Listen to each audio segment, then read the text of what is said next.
你知道吗？很多人到了50、60岁，反而比年轻时候更有钱，更有福气。这是为什么？我研究了这么多年，看过太多的例子，发现那些越老越富贵的人，脸上都有2道龙。今天我就把这个秘密告诉你们，你听完之后回去对照一下自己，看看你占了几条。我先问你们一个问题，为什么有的人年轻的时候辛苦打拼，累得像条狗一样，结果到了老了却2手空空，甚至晚景凄凉？而有的人呢，好像也没怎么折腾，也没见他怎么拼命，可是年纪越大，那个钱财就像潮水一样自己涌进来，挡都挡不住，事业做得又大又稳，家庭和睦，子女孝顺。这里面到底藏着什么天机？很多人不懂啊，心里慌，就到处去听课，学那些西方的理财方法，搞什么资产配置，研究股票的 K 线图，天天盯着大盘看红红绿绿，忙得不亦乐乎。结果呢，不用我讲，你们自己看，大部分还是被人家当韭菜割了。为什么？我跟大家讲，因为他们都错了，他们都在形上做文章，没有看到根本。形是外面的壳子，神才是里面的真气。你那个气不对，那个神没有抓住。你学再多的 K 线图，钱到了你手里留不住，它会烫手的。我告诉你们，一个人一辈子的财富、福气、成就，乃至最终的结局是好是坏，其实早就清清楚楚、明明白白地写在他的脸上。听到这里，很多人那个心里又开始打鼓了，马上紧张了，恨不得现在就掏出镜子照一照。你是不是在想，哎呀，快告诉我，我脸上到底有没有富贵相啊？我是不是那个发财的命啊？我告诉你，你要是这么想，你就掉到坑里去了。那个叫算命，叫宿命论，那是没有用的。废话，我们学易经，学中华几千年的智慧，是让你去认命的吗？是让你在那边等天上掉馅饼的吗？当然不是，我们是让你知命，然后来创命、造命。懂不懂我的意思？我经常跟我的学生讲，你把中医的道理搞通了，你就通了相术，通了风水。我们的脸，它其实就是一张体检报告。你去医院体检，医生给你一张纸，上面写着你的胆固醇高不高，血糖高不高。你的脸也是一样，它是你身体5脏6腑、经络气血，还有你这几十年来心里想的什么，做过什么事的一个总的显示品。你说老师，这太玄了吧？一点都不玄，这是物理学。你看那个高压锅，里面的压力大了，那个气阀是不是就吱吱响？里面的水开了，那个盖子是不是就在跳？这是里面的能量在外面有了表现嘛。人体也是一个高压锅，你里面的心肝脾肺肾有什么问题，你肚子里的那个心念是善是恶，它一定会通过经络跑到你的脸上来，留下一道道痕迹。所以这个相，它只是一个结果的呈现。我们的目的不是为了给你贴个标签，说你这辈子完了，或者你这辈子发财了，那是江湖骗子干的事。我的目的是教会你们看懂这张报告，然后告诉你药方在哪里，让你回去自己调理，把坏的改成好的，把凶改成吉的，这才是真功夫，这才是我们中国人的智慧。今天我就要把这个天机给你们彻底捅破。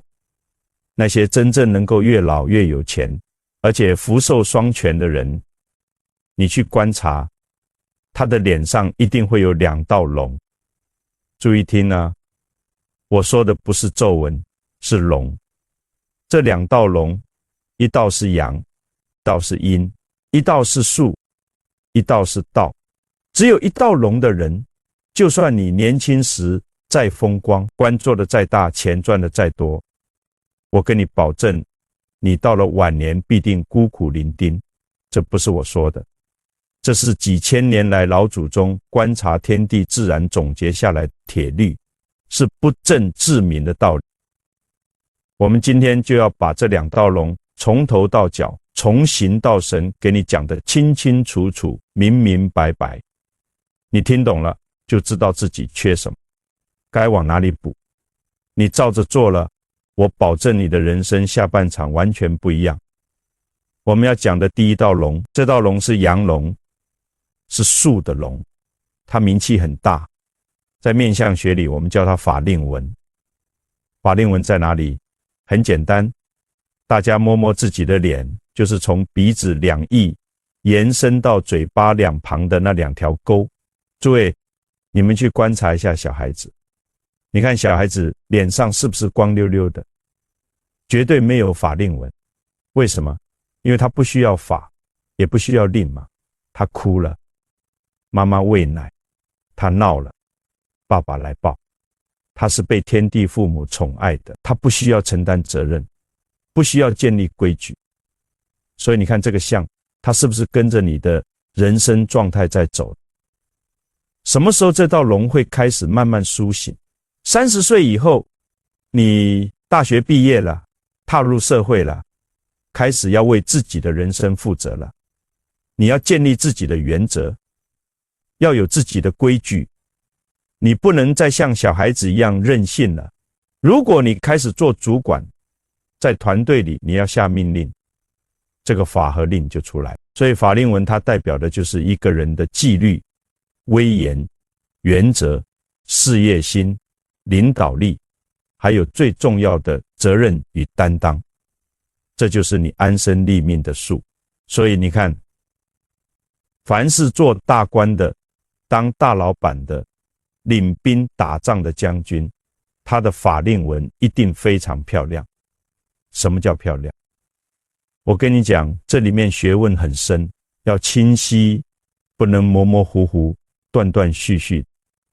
那代表你这个人优柔寡断，要够长，而且要像一个倒挂的铜钟一样，把你的嘴巴给包住，像古书上讲的金缕，像2条金线一样把你护住。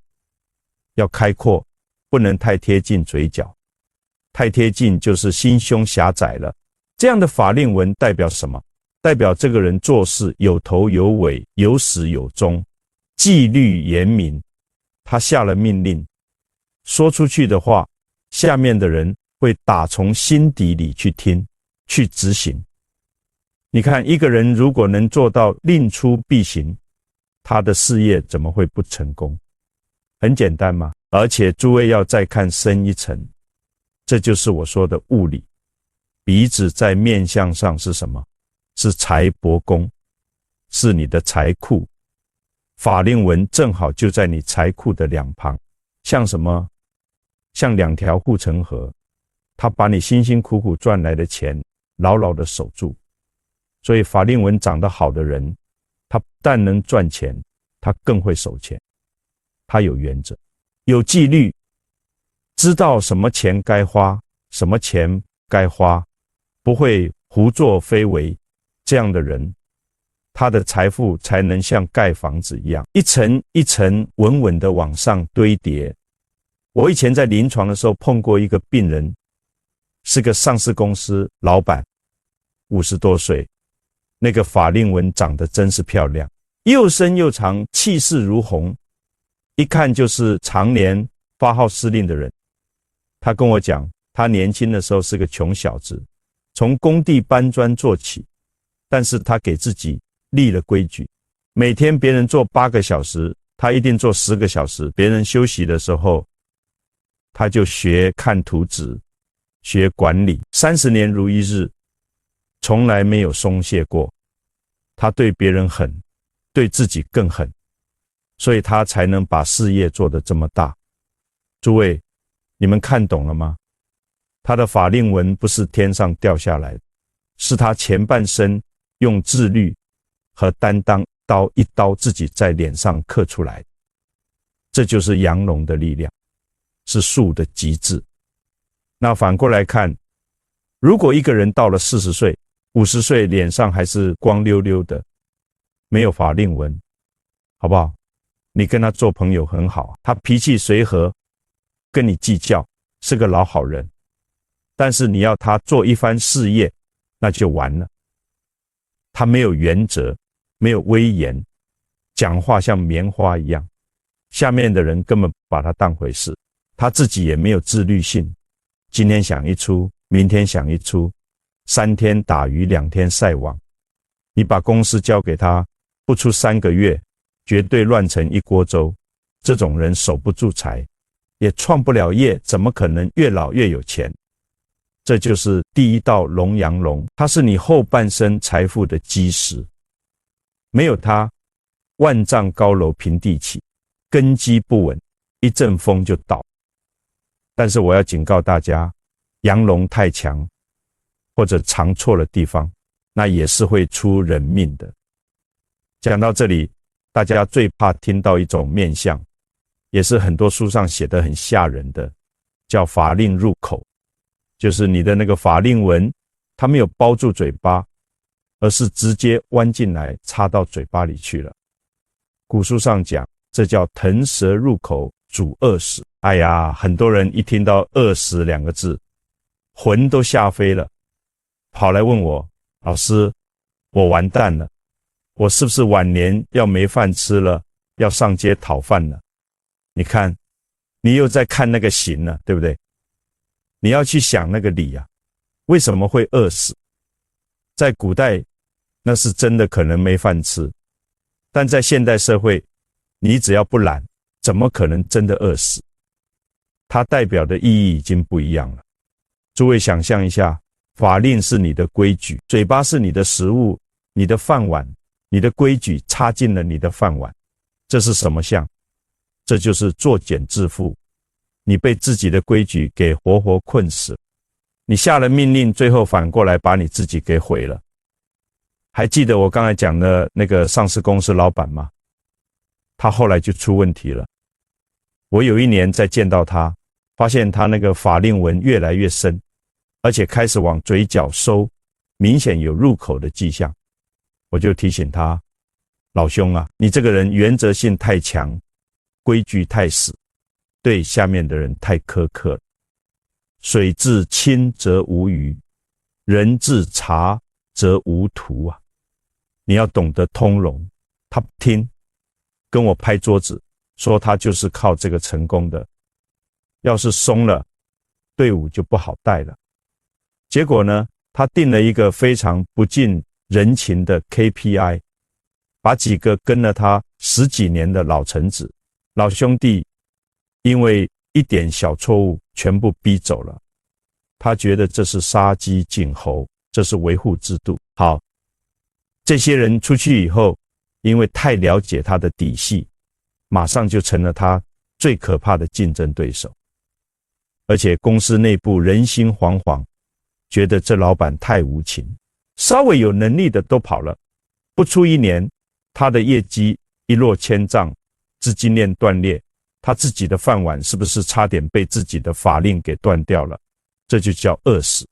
所以饿死不是真的没饭吃，而是你的事业、你的财路被你自己固执僵化的原则给断送掉了，你把你自己的路给堵死了。中医讲肝主疏泄，你这个人如果太硬太郁结，肝气也是不通的，肝木克土，你的脾胃嘴巴自然就受病。所以看到法令入口的人，不要怕，这是老天爷在提醒你，你的原则要与时俱进，要懂得通融，要有情在里面。你把这个心念一改，变得宽容一点，那个相他自己慢慢就会变开来。人的脸每一分每一秒都随着你的心在变，这道阳龙是你后半生财富的基石，但是只有这一道龙绝对不够，甚至只有这一道龙会让你死得更惨。我那个老板朋友后来虽然事业勉强保住了，但是家里鸡飞狗跳，老婆跟他离婚，孩子在国外吸毒，众叛亲离，他一个人守着那个上亿的豪宅，天天晚上睡不着，要吃安眠药。他有钱，但是他有福气吗？他晚年幸福吗？不算嘛。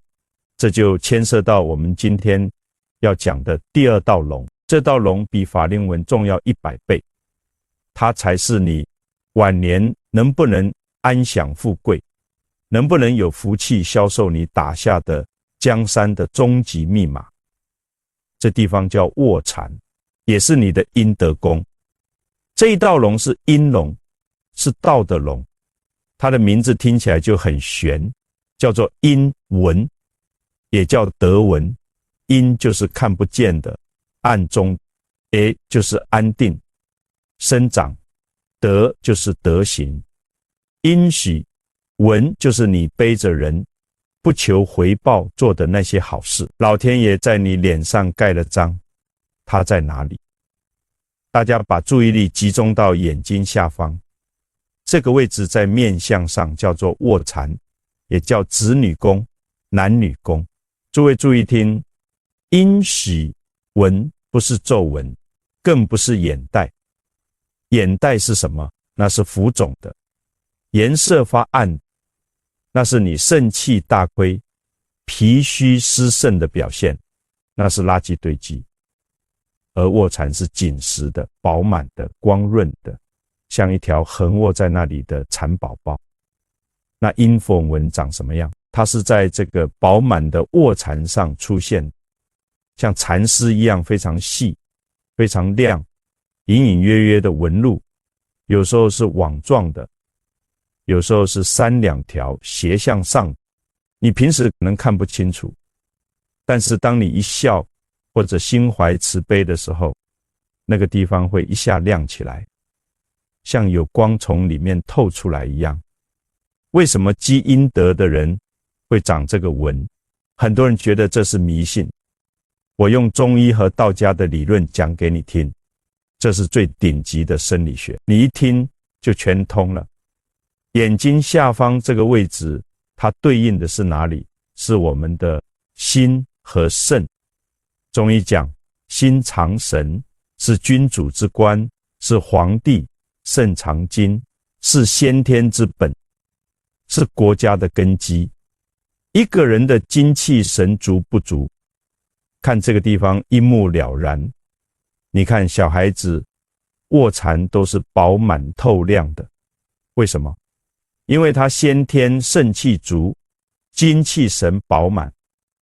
但是大人呢，你只要一熬夜、一纵欲、操劳，肾精亏损，这个地方马上就黑了、瘪了、凹下去了，对不对？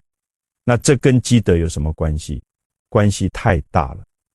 你想象一下，当一个人他心怀善念，他去帮助别人，而且是不留名、不求回报的去做，在那一刻，他的神是什么状态？是安定的，是喜悦，是光明。他没有算计，没有恐惧，没有怨恨。中医讲神安则筋固，你的心神越安定，你的肾精就越牢固，不会外泄。而且这种发自内心的喜悦是最好的药，它会让你的阳气在这一瞬间通达全身。道家讲积精累气，积气存神，这是一个良性循环。所以一个长期积阴德的人，他的心神是光明的、温暖的，这个光明的神就会带动他全身的气血往好的方向走，最后这个能量就集中反映在心肾相交的关键位置卧蚕上，留下了痕迹。那个地方的气色会特别好，会透出祥和光，那些细细的纹路就好像是你种下了一颗颗善良的种子，如今开出了福德之花。这就是阴符的来历。这道阴龙代表什么？它代表你这个人的福报、人缘、贵人运，还有最重要的你子女后代。你看一个有阴符纹的人，大家是不是都喜欢跟他在一起？他身上有一种磁场，让你觉得很舒服、很安心、很想信任他。他不用开口，大家就愿意帮他。他碰到困难的时候，总有贵人莫名其妙的跳出来为他解决问题。这就是福报。而且卧蚕也是子女宫。一个有阴德的人，他自己的心是正，是善良，他教育出来的孩子大概率也是善良、孝顺、有出息的。为什么？身教胜于言传，他自己就是孩子最好的榜样，所以他到老了，自然有子女的孝养，有天伦之乐。这道龙就是你人生的蓄电池，年轻的时候，你可能感觉不到它的威力，但是等你老了，身体机能下降了，阳气不足了，这块蓄电池里存的电福报，就是支撑你度过晚年，享受安乐的根本。没有阴龙，你有再多的钱，也是守着金山银山在哭泣。好了，现在你们知道了，脸上有2条龙，一条管赚钱阳龙，一条管享福音龙。但是世界上绝大多数人，要么只有这一条，要么只有那一条。现在我们把这2道龙一阴一阳放在一起看，你就彻底明白了。大家记住了，中医里有一句最高指导原则，叫孤阴不生，独阳不长。这句话什么意思？就是一个只有阳气没有阴气，或者只有阴气没有阳气的东西，它是死路一条，它没办法长久的。我们来看看2种极端的面相，你看看你身边是不是刚好有这样的人。第一种情况，只有阳龙没有阴龙。一个人如果只有法令纹这道阳龙，而且身长有力，但是那个卧蚕是干枯的、发黑的，或者干脆就是平的，没有一点阴符纹，这个人会怎么样？他靠着铁腕，靠着纪律，在事业上可能非常成功，是个大老板，或者是部门的把手，但是他为人刻薄，自私寡恩，他手下人都怕他，但是没有人服他，更没有人爱他。他身边没有一个真正的朋友，等他老了、退休了、没有权利了，你看谁还会去理他？所谓的树倒猢狲散，他的孩子也跟他不亲，因为他从小就只懂得用命令和规矩对待家人，从来没有给过温暖和爱。最后他就是一个孤家寡人，守着一堆冰冷的钱，内心无比凄凉。他有钱，但是没有福，这就是独阳不长，他的生命力是枯竭的。第二种情况，只有阴龙没有阳龙。反过来，一个人如果卧蚕很漂亮，阴符纹很强，这道阴龙很强，但是他脸上光溜溜的，没有法令纹，这个人会怎么样？他是个大好人，菩萨心肠，人缘极好，谁都喜欢他。但是他做事没有原则，心太软，不懂得拒绝，谁找他借钱他都借，谁让他帮忙他都帮，结果呢，自己辛辛苦苦赚了一点钱，一下子就被朋友骗走了，借走了，肉包子打狗，有去无回。他有福气，但是没有路数，他守不住财，他一辈子可能过得精神上很快乐，但物质上会很清贫，甚至有时候连保护家人的能力都没有。这也是一种遗憾，叫孤阴不生。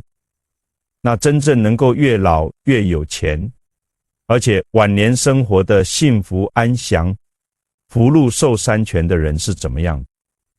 是这2道龙兼而有之，而且阴阳平衡的人。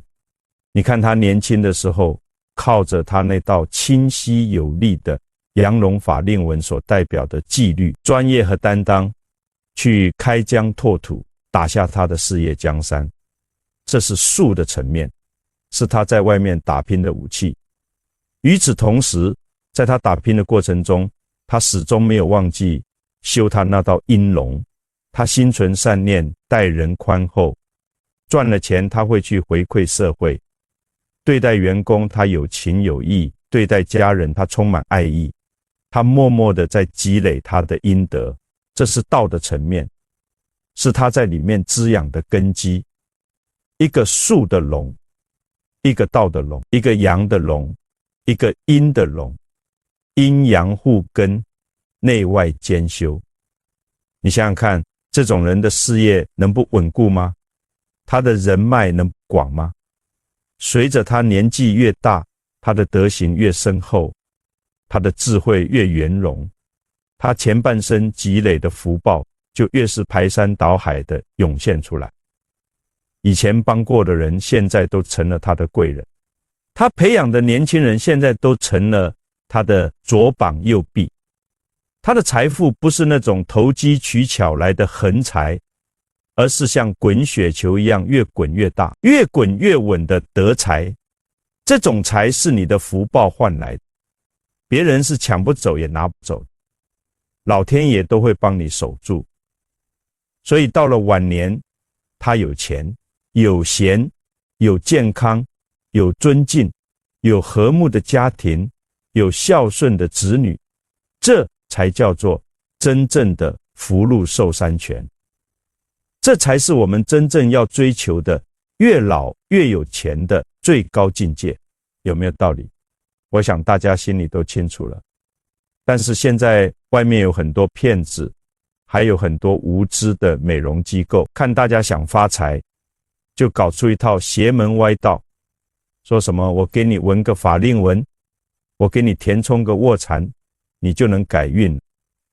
诸位千万别信，千万别去搞，搞了你非但改不了运，还会破相。现在外面的人心太浮躁了，听我讲完这两道龙，好，马上就有人动歪脑筋了。哎呀，既然法令纹这么重要，我明天去美容院打个玻尿酸，把它填得像金钟罩一样，行不行？老师，我有眼袋，我去把它割了，是不是就变成卧蚕了？我告诉你们，骗鬼啊，那是一点用都没有，那是自欺欺人，那是掩耳盗铃。为什么？因为你只是在修改那个形，你没有去改变那个理。你的心性没改，你的行为没改，你肚子里的五脏六腑还是那套烂摊子，你脸上的神是绝对不会变。这就好比一个苹果里面已经烂透了，你非要在外面给它刷一层红油漆，想把它卖个好价钱，你骗得了别人的眼睛？你骗得了老天爷吗？懂行的人，或者说有点直觉的人，一看你那个脸僵硬的，死板的皮笑肉不笑，那是金玉其外败絮其中，反而会觉得你这个人虚伪，离你更远。所以真正的改运之道在哪里？在修。我今天给你们开2个方子，不需要花1分钱，但是效果比整容强10000倍的改命药方。你们回去照着做，做不到你来找我。如果你照镜子发现自己法令纹很浅，或者是断断续续的，说明你做事没长性，软塌塌的，不要去烦恼，更不要去填什么东西。你要反省自己，我是不是对自己要求太松懈了？我是不是总喜欢推卸责任？从今天起，你给自己立一个铁规矩，不需要惊天动地，就做一件小事。比如说每天早上6点钟必须起床，或者我每天必须读30分钟的书，风雨无阻，雷打不动，哪怕天上下刀子，你也要把这件事做完。你在坚持的过程中，那种咬牙切齿的劲头，那种克服懒惰的意志力，就是最强的阳气。你慢慢把这个纪律之气、担当之气养起来，不出1年，你再看你的脸，那道法令纹它自己就会长出来，变得越来越清晰，越来越有力。因为它是你用灵魂的力量从里面往外面刻出来的，这才是真的威严。如果你照镜子发现自己卧蚕干瘪、发黑，或者根本就没有卧蚕，那个地方凹陷下去了，说明你的心太硬了，太自私了，或者是你的肾精亏损的太厉害了。你也不要去填充，那没有用。你要做的是什么？第一，节欲保精，不要再熬夜了，不要再纵欲了，把你的肾精好好养起来，早睡早起，多晒太阳，多运动，把你的精气神养足了，这个地方自然就会饱满起来。第二，更重要的是修心。从今天起，你每天做一件善事，而且这个善事必须是不留名、不求回报的。什么叫不留名？就是你做完了，别人不知道是你做的。什么叫不求回报？就是你做的时候，心里不要想着我做了这个好事，老天爷会不会保佑我发财呀？你一有这个念头，那就不是积阴德了，那叫交易，那叫贿赂老天爷。老天爷不吃你这一套。真正的阴德是什么？是你看到路边有个老人摔倒了，你把他扶起来，拍拍屁股就走了，连名字都不留。是你看到邻居家孩子没钱上学，你悄悄地把钱塞到他家门缝里。是你在公司里看到新来的小姑娘被人欺负，你挺身而出帮她说话，哪怕得罪了领导。是你看到流浪狗饿得皮包骨头，你买点吃的给他，摸摸他的头。这些事情看起来很小，但是你每天做一件，一年就是365件，你做的时候心里是欢喜的，是温暖的，是光明的。这种正能量会一点一滴的滋养你的心神，会慢慢的改变你的气场，会在你的脸上留下痕迹。不出3年，你再照镜子，你会发现你那个卧蚕变得饱满了，有光泽了，甚至开始出现那种细细的亮亮的阴符纹了。这个时候你的运气也会跟着改变，你会发现你身边的贵人越来越多，你做事越来越顺，你的家庭越来越和睦，你的孩子越来越懂事。这就是阴德的力量，这就是道的力量。所以我说，改命不需要花钱，不需要去求神拜佛，不需要去找什么大师给你算命改风水，你自己就是最大的风水，你的心就是最大的命运。你把你的心修好了，你的香自然就好，你的香好了，你的命自然就好了。这是一个良性循环，是一个正向的螺旋。但是反过来，如果你不修心，只想着走捷径，去打针，去整容，去搞那些歪门邪道，那你就是在逆天而行，你就是在自绝本目。我见过太多这样的例子了。有些女人年轻的时候长得挺漂亮的，但是心术不正，喜欢算计人，喜欢占便宜。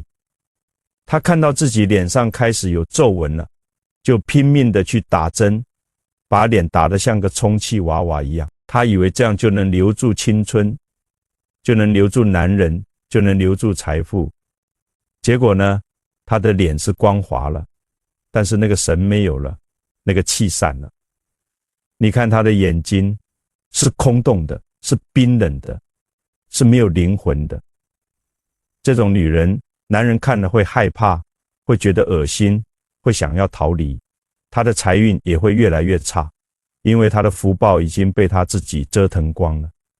到了晚年，她就是一个人不人，鬼不鬼的怪物，守着一张僵硬的脸，孤独终老。这就是不修心，只修行的下场。所以我今天把话说在前头，你们听了我的课，回去以后不要去动你的脸，不要去打针，不要去整容。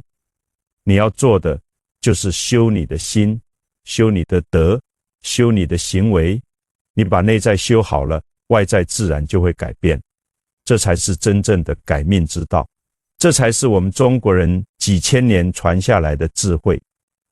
现在我们来讲一个更深层次的问题。很多人会问，老师，我明白了，我要修阳龙，也要修阴龙，但是这两个东西会不会冲突啊？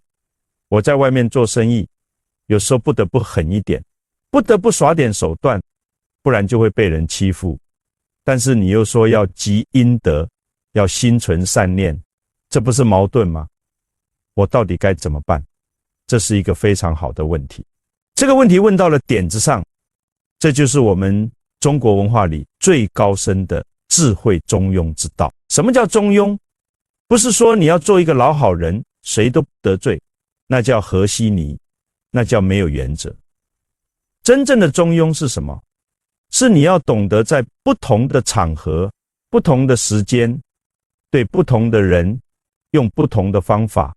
在外面，你面对的是商场，是江湖，是竞争，你当然要有你的法令，要有你的规矩，要有你的手段，你不能心慈手软，不然你就会被人吃掉。但是你的手段要正，你的规矩要公，你的法令要明。什么叫正？就是你不能用那些伤天害理的方法去赚钱，不能去坑蒙拐骗，不能去害人。什么叫公？就是你对待所有人都要一视同仁，不能因为他是你的亲戚就偏袒他，不能因为他是你的仇人就整他。什么叫明？就是你的规矩要清清楚楚，让大家都知道，不能搞暗箱操作，不能搞两面三刀。你做到了这三点，你的法令纹就是正的，就是有威严的，就是能服人的。但是在家里，你面对的是你的父母、你的妻子、你的孩子，你就不能再用那套法令了。你要把你的心软下来，要把你的爱拿出来，要懂得包容，要懂得体谅。你不能对着你的老婆孩子也下命令，也讲规矩，那你这个家就完了。在家里，你要修的是你的阴德，是你的慈悲心，是你的柔软。还有在社会上，你看到那些需要帮助的人，你看到那些弱势群体，你就要伸出援手，要去做善事，要去积阴德。这个时候你不要去计较得失，不要去想回报，你就是单纯的去帮助他们，去温暖他们。这就是阴阳平衡，这就是内外兼修，这就是中庸之道。你在外面用阳，在里面用阴，你对敌人用刚，对家人用柔，你做事业用术，做人用道。这两个东西不但不矛盾，反而是相辅相成。你的阳龙越强，你就越需要阴龙来平衡，不然你就会变成一个暴君，一个毒夫。你的阴龙越强，你就越需要阳龙来支撑，不然你就会变成一个软蛋，一个废物。只有这两条龙都修好了，而且达到了平衡，你才能真正的越老越有钱，越老越有福气，越老越受人尊敬。这就是我们今天要讲的核心，这就是那个天机。好，现在我们来做一个总结。今天我讲了这么多，其实就是在讲一个道理。你的脸就是你的命运说明书，你的相就是你的人生成绩单。那两道龙法令纹和阴息纹，一个代表你的术，一个代表你的道，一个代表你的阳，一个代表你的阴。一个管你能不能赚到钱，一个管你能不能守住钱，享受钱。只有这两条龙都有，而且达到了平衡，你才能真正的越老越富贵，越老越幸福。但是这两条龙不是天生的，也不是靠整容能整出来的，它是靠你自己一点一滴修出来的。怎么修？修阳龙就是要自律，要担当，要有原则，要有纪律。你每天给自己定一个目标，雷打不动的去完成它，你的法令纹自然就会长出来。修阴龙就是要心存善念，要积阴德，要不求回报的去帮助别人。你每天做一件善事，你的卧蚕自然就会饱满起来，你的阴曲纹自然就会显现出来。这两个东西一个都不能少。你只修阳不修阴，你就是独阳长，你会孤独终老。你只修阴不修阳，你就是孤阴不生，你会一辈子清贫。只有阴阳平衡，内外兼修，你才能真正的改变你的命运，才能真正的越老越有钱，越老越有福气。这就是我今天要告诉你们的秘密，这就是那个天机。最后我要送给大家一句话，这句话是我们中国文化的精髓，也是我一辈子的座右铭：相由心生，境随心转。你的相是你的心变出来的，你的境遇是你的心转出来的。你想要有好的相，你就要修好的心；你想要有好的命，你就要做好的事。不要去怨天尤人，不要去羡慕别人，不要去走那些歪门邪道，你就老老实实地修你自己，修你的心，修你的德，修你的行为。时间会给你答案，老天爷会给你回报。你今天种下的每一颗善良的种子，将来都会长成参天大树，为你遮风挡雨，为你的子孙后代留下福音。你今天立下的每一个规矩，坚持的每一个原则，将来都会变成你事业的基石，变成你财富的护城河。这就是我们中国人的智慧，这就是易经的道理，这就是天道。好了，今天的课就讲到这里。你们回去以后好好照照镜子，看看你的脸上有没有这两道龙。如果有，恭喜你，你要继续保持，继续修；如果没有，也不要灰心。从今天开始，修永远都不晚。记住，你的命运掌握在你自己手里，你的脸就是你的风水，你的心就是你的命运。你把你的心修好了，你的一切都会好起来。这不是我说的，这是老祖宗几千年传下来的真理，是经过无数人验证过的铁律。你信，你照着做，你就会受益无穷。你不信，你继续走你的老路，那我也没办法。个人有个人的因果，个人有个人的命运。但是我把这个秘密告诉你了，你听到了，你就有责任去做。你做了，你就是在改变你自己的命运，你就是在为你的子孙后代积福。你不做，那就是你自己的选择，将来后悔了，不要怪别人，也不要怪老天爷，只能怪你自己。最后的最后，我再强调一遍，不要去整容，不要去打针，不要去搞那些歪门邪道。那些东西不但改变不了你的命运，反而会让你的命运变得更糟。你要做的就是修心、修德、修行。你把内在修好了，外在自然就会改变。这才是真正的改命之道，这才是真正的长生之术。好，今天就到这里。希望每一个听到这堂课的人都能够从今天开始认认真真地修这两道龙。不要着急，不要焦虑，一步一步来，一天一天修。时间会给你答案，你的脸会给你答案，你的命运会给你答案。记住，相由心生，境随心转。你的心变了，你的相就变了，你的相变了，你的命就变了。这是天道，这是真理，这是我们中国人几千年传下来的智慧。愿你们都能够越老越有钱，越老越有福气，越老越受人尊敬。